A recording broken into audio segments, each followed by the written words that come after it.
Good day mga boss! Welcome sa KM23 Marilao, Bulacan. At dito nasubukan ko ang CF Moto CLC 450 ng pamangkin ko at Aprilia RS 457 ng kapatid ko na si Harley. Siya nga pala ang may gamit noon ng Motorstar Cafe 400. Ngayon naka-sports bike na. Pero sa totoo lang, hindi pa namin alam sa mga oras na to kung saan talaga kami pupunta. Bahala na kung saan dadalhin ng ride.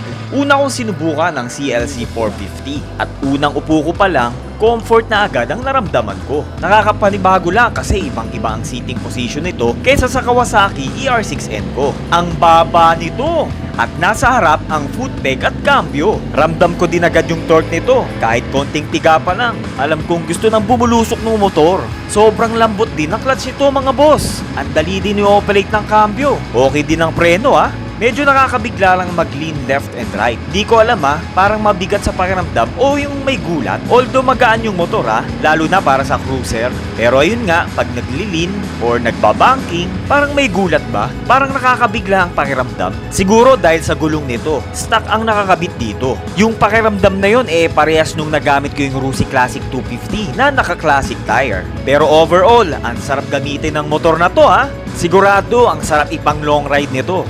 Ang sarap gamitin, relax nga. Nasa harap lang yung tayo.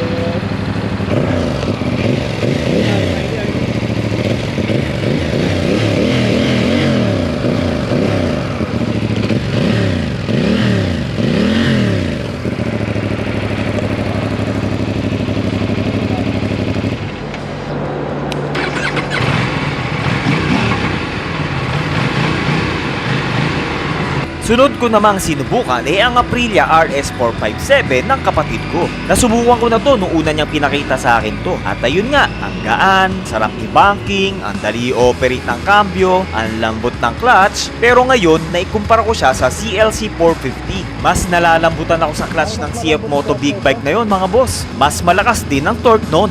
Ramdam ko yun kahit mabagal lang ang takbo ko. Pero syempre, siguradong sa top end, lamang itong RS 457. Sports bike to Parehas namang quality ang mga big bike na to mga boss. Premium ang mga materyales na ginamit. Mga mukhang mamahalin talaga. At syempre, parehas pogi. Parehas takaw tingin.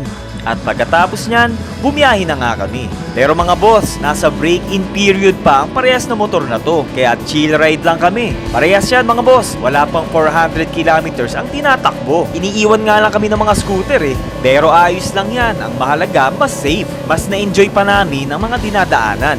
Di ba nga bilang rider, it's not about the destination, it's the journey. Kita nyo naman ang mga dinadaanan namin, di ba? Ang ganda! At eto, dito na nga kami nakarating sa arko ng Doña Remedios Trinidad sa Bulacan. First time namin lahat makarating dito. Kamusta ang CJ? CLC? Ayos. Lakas din. Kahit na sa puwet. Sakit sa puwet. First time ko lang mag-long ride.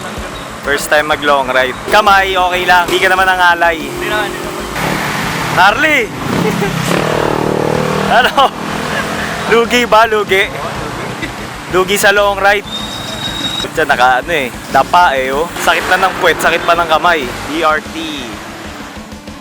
Malayo-layo din pala itong DRT. Pero sulit naman ang ride. Tipid pa sa toll fee ng NLEX. At dahil hindi sila pwede mag-ride ng mabilis, inuunahan ko sila. At humihinto ako para picturean naman sila. At eto, pagdating mula sa NLEX, dito na kami naghiwa-hiwalay. Eto ang unang ride namin nakasama ang pamangkin ko. At unang long ride din ng Aprilia RS 457 ng kapatid ko. Marami pang kasunod to mga boss. Sana nag-enjoy kayo sa pagsama sa aming ride.